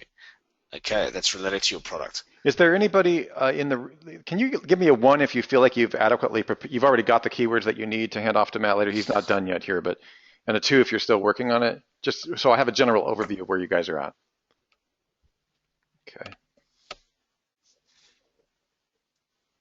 Hang on a second, let me just look at the tally here. Okay, almost there. I'm glad to hear that. Okay, good job, Shane. All right, so it's about most people are done.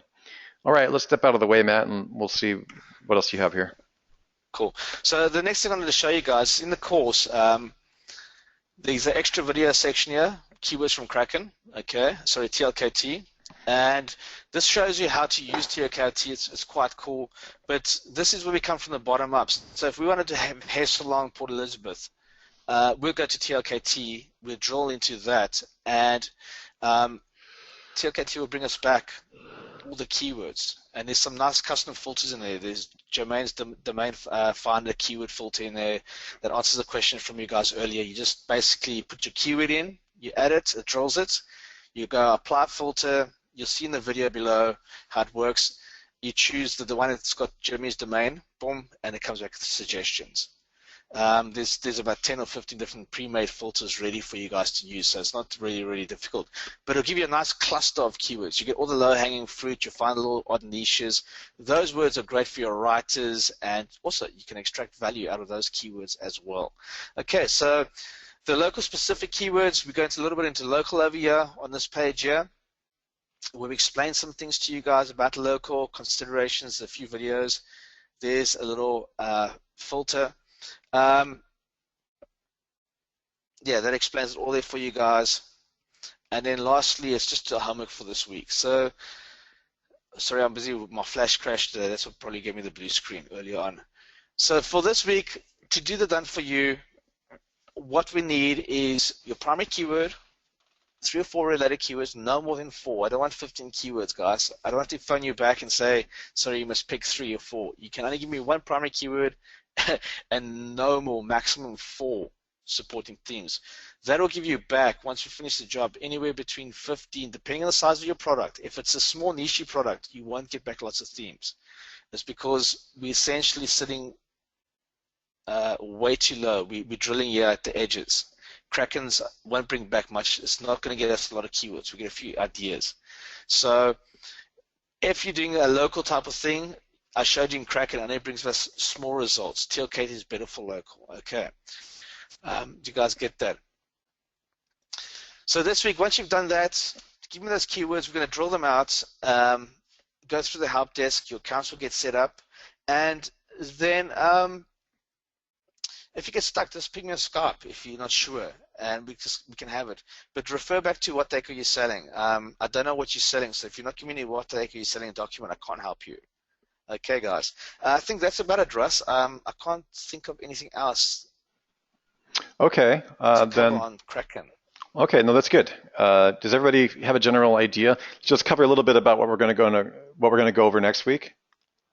And does everybody feel generally satisfied about what you're supposed to do? You understand the keywords and everything else? Give me a 1 if you're good. Is there any Yeah. questions?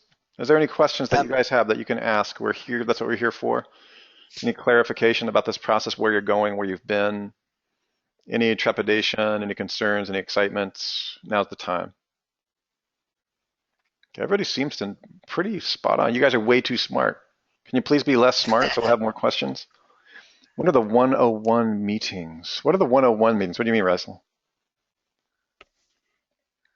yeah, the one-on-one meetings are when the guys get their 4 hours consultation time with me Oh, the yes, first gotcha. time I'm sorry. the first time around. Raz, I'll get back to you. I saw your Skype message. My computer crashed today, so I Yeah. will answer you. Now, Don't worry. how are you handling that in the group, Matt? Generally speaking, they're supposed to. What is the process there, just in case someone has missed it? Yeah, the process is if you go to the front page of the course, you'll see my Skype name, JBMDC. Mm-hmm. If you've not connected with me on Skype yet, do that first.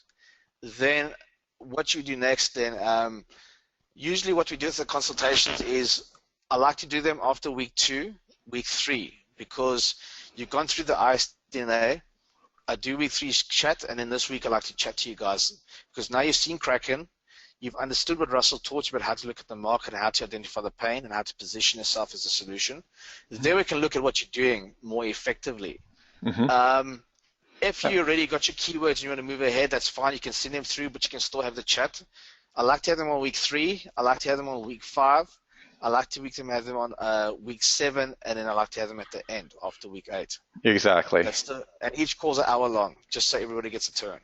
Now, one thing I would like to say, let's back up a little bit. And now Matt has covered the machine world very, very well in this event today. And of course, I'm here to help you cover the human world. I represent the human world, like how all of this stuff is going to be drawn out of the machine world based on the most amazing projections ever and $1 million worth of software and the rest. Remember, all this is going to come back together by the time you come out of this course into the most amazing, brain hacking, persuasive, ridiculously almost hypnotic, should be illegal kind of copywriting and painkiller articles that the world has ever known. You guys understand that, right? So what you've done is you've got the most powerful $1 million bills hanging off of individual keywords, but then you've also got the spreadsheet that I gave you at the beginning of the call today, which is really targeting the human world. Now, you guys are going to hate me for a while, but you're going to thank me later. My job is deconfabulator. My job is to help you. Actually, my job is to teach you how to be an expert juggler. Okay, it takes a little practice to juggle. I don't know if anybody in here juggle. Give me a 1 if you juggle. And Mike Clay, you can't say anything. I'm not interested, and I already know what you can do. Anybody on the call able to juggle? Give me a 1 if you can juggle, and a 2 if you cannot. Come on. Hey, Russ, there's Yeah. a good question there from Marvin. Yeah, I'll get back to Marvin. Okay, so you can't juggle. All right, that's fine. So here's the thing. The main thing to be aware of is that all of this technology has to come back into copy and it has to come back into painkiller articles. And the interesting thing is to remember that you should be watching for that. Always remember the end goal. The end goal is to have amazing writing and copy with the most powerful and profitable keywords that will get ranked over time. And so as you get better, as you get better and better at this, you will not, it is juggling. It's a tendency to get so focused on keywords that you're just tossing one ball up in the air in your left hand and you're thinking how cool you are. Hey, that's a great start, and you can do really, really well. In fact, if you're great at SEO, all you need to do is juggle one ball, which is the SEO, the ranking factor of the keyword. But if you're also going to become a master, you need to juggle a few different balls, okay? One of them that you're going to be juggling is the copy. You're already starting to think about ideas about what you're going to write about. You're never quite letting go of the market analysis of your avatar. That's why I want you to fill out that avatar insight, the master document that they gave you. Because if you don't forget who you're talking to and what their problems are, what their pains are, this is why my friend Jonathan Mazel likes to have you print your avatar out on the wall and slap it up there. And what happens when you get too geeky, when you get too technical, when you get too organized in the machine world and you forget that, there's not an army of robots out there that are going to buy your product, are there? right? No. No, it doesn't work like that. It would be nice, but it's just not true. So what you need to do is every once in a while, once you get your avatar done, the person, the profile, the target, print it out and put it on the wall. I know a lot of you are not going to do this. I actually have one sitting right here on the wall. Okay, it's a persona of a person, a fictitious person. I'll even take an image of that person. Okay, and it's really, really important. Welton is saying that Andy Jenkins actually got a mannequin and dressed it up and talks to it. Okay, I'm not even going to touch that one because there's a whole nother level to that story with Andy, but I'm going to leave that alone because he's a dangerous man. Just kidding. Just kidding, Andy, if you're listening to this. So what I really want to emphasize to you is that even though that seems insane, what Andy does, it is totally not insane. It is actually, you're working through what's called a prosthesis. The problem with working in the technical world with this kind of power, even when you have some of the most intense power out there, like what Matt's showing you today, is you forget it's for human beings. And another problem with being too focused on human beings, which is what I do, is that you forget the technical infrastructure.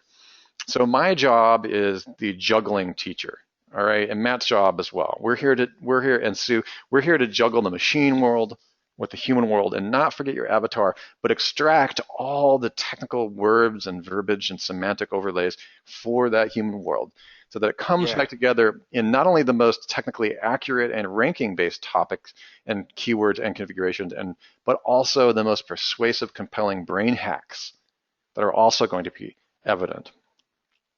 Because remember, guys, you understand the meaning behind that word now. That's what we've been teaching the last 3 weeks. Is what is the meaning? What are you selling? Why?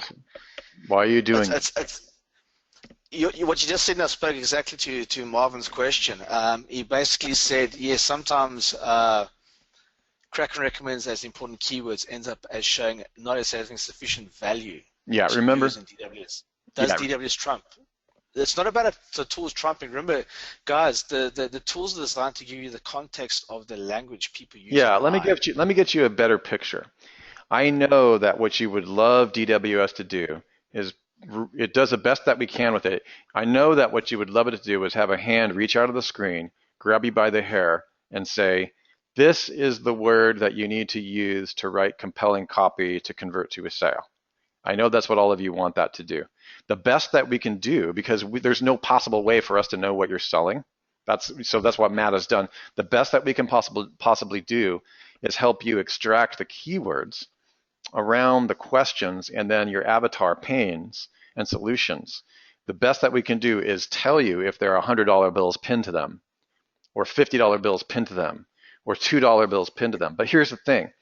Should you give up, like Marvin is saying, okay, Kraken says a particular amount of number, a particular number, and so on and so forth. Does Kraken trump? Well, it depends. That question is very important because how did you use Kraken? In other words, when you log into Kraken, we have 1,000 people log into that every day, and probably at least 10 or 15 different reasons that people are logging in to use it. The answer to your question would be, what was your intent when you dropped the keyword into Kraken? For instance, if you're doing a general vertical market overlay, it's going to give you, what I like to do is I like to overview everything and see what's going on. What is the conversation happening in the market? It's almost like there's a conversation of super rich people in a room next to you, and you can't quite make out every single detail of everything that they're saying. There's just like this murmur. But every once in a while, you hear this loud keyword that they come out of their mouth, like dating or dating problems for men, or every once in a while there's like murmur, dating, murmur, dating problems for men, how to get chicks, whatever. In other words, you're listening for it, and you're listening for the individual words, but you can't make out the entire conversation. So what you're doing is you're kind of writing down the most powerful and profitable words that are part of these ongoing conversations in a room next to you, and you can't hear. And you can't really hear everything that they're saying. Does that make sense, Martin? You hear just words. It's almost like you're not sitting in the room listening to the actual conversations. When you want to sit in the room and look at the actual conversations and like walk into the room, presuming that won't change the tone of the conversation, which it often does, by the way, you can use things like Pain Finder. You can talk to people who've already purchased from you. You can understand what it is that the behavior, there's a whole underlying set of behaviors and pains and desires that exist underneath all of these words. Kraken does not come out and tell you, here's the pains, desires, and here's the positioning of these terms. All that we're doing with this terms is spying on the market and getting the big dollar words that are inside this giant conversation having in the room next door. And what we're doing is and since you're not invited into that room directly, we're at least going to pull, it gives you a starting point to set up the site, and then you start to flesh out the conversation based on what you're selling. Okay, and where the rest of that happens, ISDNA should already have been the conversation. In other words, the ISDNA is really go and look at the conversations that are happening. Don't focus as much on individual words. That's what ISDNA is about. Focus on the conversations that are happening. Hang out with a few of these guys in the room about this conversation, whatever they're talking about. Listen to it, and then jot down some of the words that they're saying, some of the full questions and phrases, and then Kraken will come back and make sure that the words that actually have high dollar amounts assigned are going to be in your arsenal of copy, of writing, of painkiller article methods, which we're going to get into here over the next couple of weeks. Does that make sense, you guys? Give me a 1 if that. I think it's week 5, Eras. That's week 5. Yeah, that's week 5. Give me a 1 if that makes sense to you guys, and a 2 if it sounded like I was on drugs or something like that. Just want to make sure that you guys understand that. Yeah, guys, remember you're the architect, not the tools. You have to master your tools. The tools can't be the master of you. Yeah, and what's going to happen is that nobody, and I do mean nobody, can tell you. I can. That's why you're here. Can help you position a product in a way that hacks the brain. There's no computer system that will tell you how to manipulate your customers into buyers. There just isn't. Yeah. However, in this course, we will get pretty damn close. Okay, and so that's really what it is that we're getting at. But when you have the kind of framework that Matt is setting up, you've got a whole different level of technical anchors to hang your business online. And that's really what we're setting you up for, is that whole conversion process. See today, guys, you're grabbing that. You're looking for the key ideas. Where's the conversations? And you're not looking at numbers and crunching numbers and getting too technical. Don't do that yet. You do that later. And just as something to help you along, guys, you're going to always, if your site ranks and starts making money, you're going to be always fiddling with it and optimizing it. And that's why I say it's a recursive process. You always come back. Like, I came back, okay, site's been up for a while. What happened? Okay, cool. Kids' hair salon. Right, I'm going to shift that focus a little bit. Yes. It's not a big deal. And another thing that's really, really important is the conflict between SEO and copywriting and conversion sales letters. And here, just take a look at this, you guys. I know some of the best copywriters in the world, and can you imagine what the last thing on their mind is when they're writing sales copy? Just put some guesses out. Just type it in. Let's play a game here. Okay, if I was sitting right next to John Carlton or some of the greats, what would you guess is the last thing on their mind when they're writing copy and trying to persuade somebody or just communicate with their market, with the tone of the market? Exactly. Larry, you nailed it. You get the prize. I don't know what it is yet, but I'll figure it out. Larry gets the prize. Keywords. And the second one would be SEO. Okay, it's the last thing on their minds. So you guys are doing something entirely different. You're building an empire. You're swallowing your market whole. You're actually going to make sure that you have the framework with which those arguments, those sales arguments and those helpful advice arguments when it comes to the second layer and the third layer. Matt views the entire one web ring perpetual downstream system, all 3 layers, as a gigantic sales funnel. And he's got diagrams on this. This is 100% correct. The difference is this is not a sales funnel that's targeting one belief for one product. What we're helping you do is set up a network that targets all the beliefs required for all of the products and to build an empire so that the technical and SEO implementation is in alignment with the copy and the useful articles for people. So that's what's so exciting. You guys can tell that it's a very exciting proposition to have both the ultimate copywriter and content creation system combined with the ultimate technical and SEO system. That just doesn't exist. Now, I must admit, and I think Matt would vouch for this, after 10 years of doing this, we would never try to build this again for anybody else. Uh, But you know, uh, it's been a lot of fun. You guys will walk away from this process knowing that. So that's exciting stuff. So what's the homework assignment, Matt? Are we covered that? Are we good? yeah, I think that they just need to choose the primary keyword and their three related keyword terms to start the process. Okay. I think they got a good sound understanding of what Kraken is now. Okay, and again, on my side of the assignment, if you guys do not have more than 2 keywords to give Matt, fill out your avatar questions. Fill out your avatar Yeah, questions, okay? Gary Halbert said that you need to have read, this is helpful for you guys who are in markets that you don't understand. I haven't covered this enough in previous events, so I'm going to cover that now. If you are in a market that you don't really understand, and what I mean by that, guys, okay, I'm specifically Martin. I don't know how well you understand the market you're in. I think you might be in MLM of some kind, which is fine. If you do not understand your market, Gary Halbert's suggestion was you should have at least read 7 awesome books about the topic in your market. Now, I know you guys don't have a lot of time. So if you can't read a book on the market, in other words, if you're in a market that you're not passionate about or that you don't understand, or you don't really understand the pains and the desires and the positions, the opportunities in that market, then try at least reading or listening to 1 or 2 books. For those of you who don't have time, use Audible to understand, follow the Gary Halbert method.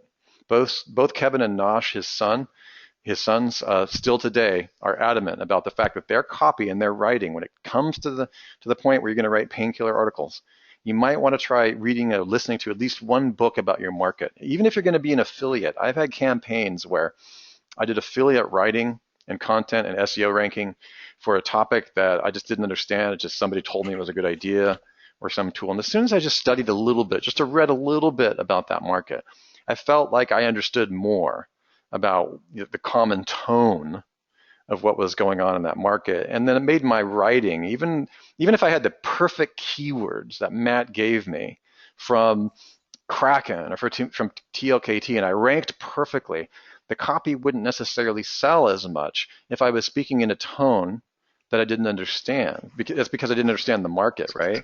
So if you speak, for instance, if I speak at the work at home mom, if I speak to a soccer mom product, which is, I don't know, I'm making something up here, a product that's targeted to the demographic, the avatar that Matt has here defined as like a soccer mom. Her name is Melinda.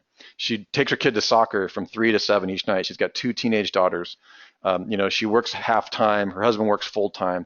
She makes, $60,000 a year. If I'm targeting this product, and as I'm creating my marketing, I might be ranked for all the words around this product. I don't know. Let's say it's somebody give me a product. Matt, give me an idea for a product for a soccer mom. soccer mom knee guards. Yeah, knee guards, exactly. Okay, or yeah, something like that. I don't know if that's a very good product for soccer mom, but you get the idea. For the kids play Yeah, soccer. that would be I don't know. that's true. That would be okay. That's okay, or something like that. If you give that product and you're ranked for all those things, if you're positioning that copy and that product in a tone that's talking to the same tone that Russell Wright uses for SEOs and swallow your market whole. Can you imagine me talking in the tone to soccer moms that I use when I'm talking to you guys? You guys think that would go over that's pretty good, Welton. Welton is saying trying to position flip cams or a camera for soccer moms. Great. That's a great idea. Yeah. Yeah, Kodak Yeah. actually did that. So you can, when you're writing or copying your tone and your content, if I was talking to them like I'm talking to SEOs, like not only they would ignore me, they'd be like offended. You have to put yourself in the same language, the same tone. Now, what's weird about that, guys, and this has been a really difficult thing for me to explain through the years, is I can have the exact keywords that Matt gives me, and the tone is one way, coming from one position of the writing, and I convert nothing.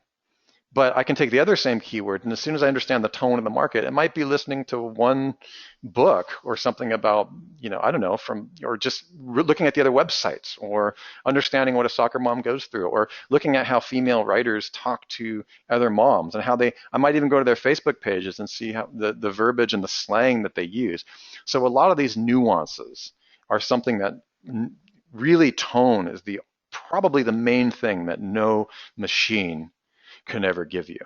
Okay, and that's the Yeah. one caveat I'd like to make with all this. So that's why we have you do the avatar. The avatar buying cycle thing that Matt has here is just to make sure that you guys begin to sculpt the one thing that Kraken's not really going to give you, and that's the tone, the attitude, the position, the values of that particular person. Because once you have that, the tone, the values, the desires, it's all over. Not only are you ranking for it, you're actually positioning, and you have the same language, verbiage, nuance, and tone of your market. And we'll get into that in week 5. Yeah. Okay, cool. Yeah, I just wanted to say to guys, just as an example, if you look top down at this picture, like as if you're looking down onto it, with the web room was at the bottom, each block could potentially be a silo with a specific conversation with specific important keywords we showed you guys today. Overlaid with Russell's persuasion, what it teaches you there, that's how we stack the layers. Yeah. So this is why you got to focus on one thing at a time and then drill it out and then move forward and then expand. That's exactly. the easiest way to do it. Yeah, one thing to remember is that this has happened before where someone comes to us and they're thinking really, really, really big. And that's okay if you're doing that. I don't know how many of you are doing this. And when they come to me, they're like, okay, we have 10 or 20 silos. And as I start going to their silo landing pages and looking what their products are, because my favorite model is to take a single product on the silo landing page. That just makes things really, really clear for me. If you have multiple avatars and you're trying to target multiple people and individuals on your site, you've got a lot more work to do. I just want to create that distinction for you. So when you do your ISDNA, I don't know if I made this distinction. If you have multiple avatars from your ISDNA because you're in a small niche or something like that, that's fine. It is better, and this is something that I kind of thought about last week after talking to you guys. It's better if you can get one solid avatar, maybe 2 max, to begin with, because as you get smarter and smarter in your market, you'll start to realize that there might be tangent markets or tangent people that you're selling to. But my experience is it's best to start with one and really get that one belief first, because once you've done it once and you target that one belief, you really have to get one belief from the buying, the beginning of the cycle to the end, to the close, the conversion. Once you do that the first time through this entire process we're showing you, it'll be super easy to go all the way through. So anchor yourself to one avatar at first. Don't don't do what I did in the early years. It's like, okay, I'm building the site. I'm going to target 7 different types of people because I'm making an authority site that's, because you know what they say in sales, right? You focus on everybody, you sell nothing. You can't be all things to all people. Well, you can if you're Amazon, but think about what happened to Amazon, right? Amazon is now literally ubiquity by definition. It's all things to all people. But if you read the Jeff Bezos story, if you read the Amazon story, highly recommended, by the way, you read the 14 leadership rules of Amazon, these type of things, you'll find out that they almost failed. The number of times they went bankrupt, their stock was so low during the first kick-out phases because he was trying to be all things to all people. He was focused on the mechanism. He was focused on multiple avatars. He was focused on being a commodity, the lowest price of everything out there. That is not something I recommend that you guys do. I recommend that you focus on one belief, one avatar, one person, and ask yourself what it is that they're going to need to believe once they find your keywords, because that's the easy part in a sense. Once they find your keywords, we're going to show you how to stack that copy and really speak to that one person or one market segment or few variations within it. And that's when you start raking in the conversion after you're ranked for these items. Does that make sense, you guys? Okay, cool. So we'll wrap it up here. Matt, do you have anything to add to that? I think the last thing will be like, guys, listen, the sooner you get your site live, the sooner the keywords start moving. So there's no point building up 24 hours. Get the first one up, get it live, get the pay button on, start taking checks. That's all I can say. Yeah, did we ever cover that, Matt? That, get it, what do they call it? Get her up there? It's like the guy from... Yeah, I don't know if we did cover it. Get her done. Do you guys see, what's the guy, the country comedian from Nashville? Get her done. You know that? What's that guy? It's really funny. Yeah, like when all else fails, make sure that you have a buy button online.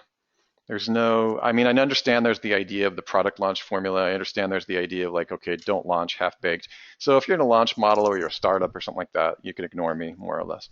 But sometimes I have found for those of you if there's anyone in this room who's never made any money online, that's never made your first sale, never made your first conversion, one of the best things that you can ever do is get your website up, get your WordPress site up, and get a buy button on that page. Just get a buy button on the page, like just half of the battle. There's something weird that happens. Is there anybody that's never made a dime online in here? Give me a one, and I won't even read your name out loud. Just if you never made a dime, that's actually good news for you because you're starting off on the right foot. Oh, fantastic. We do have somebody here. All right, good. The person, you know who you are. What I really want to make sure that you actually do is focus also on getting your transactional location put together.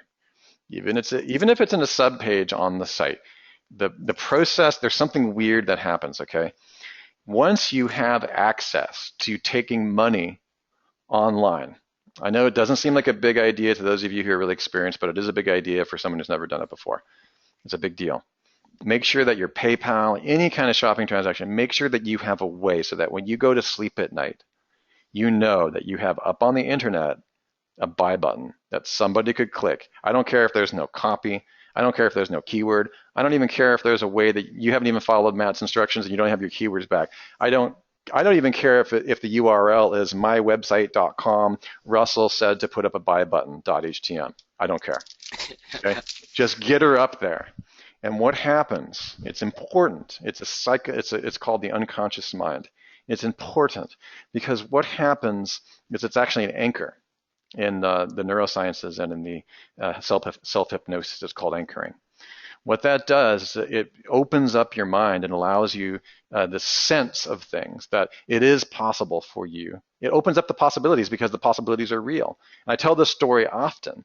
If you haven't ever made a sale, I had the first website I ever had was something called Hello Traffic. And I was laughing because hellotraffic.com is now for sale for auction or on GoDaddy or something. I was like, they're asking for $4,000 or something, $3,000. This was in 1995. And Hello Traffic was the first site I ever have. And I'll never forget how difficult it was for me to get a buy button up. I have no idea why it was difficult for me. It just really, really was. This is before I was working for Sue. And there's something that happens. As soon as I had that up, everything else followed. It's almost like, okay, as soon as you can accept money, your transaction enabled, I had all this juice, had all this motivation, right? It's like, oh, now that people can actually click a button, and if they wanted to, they could actually pay me, I better start writing some copy. I better start getting the site together.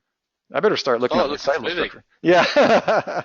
Oh shit! So I bought something. Yeah, exactly. And this is actually. The best feeling in the world. Oh yeah. No, this is actually a true story. I was working for an organization that's gone now. It was Mazu. It was my first online business opportunity.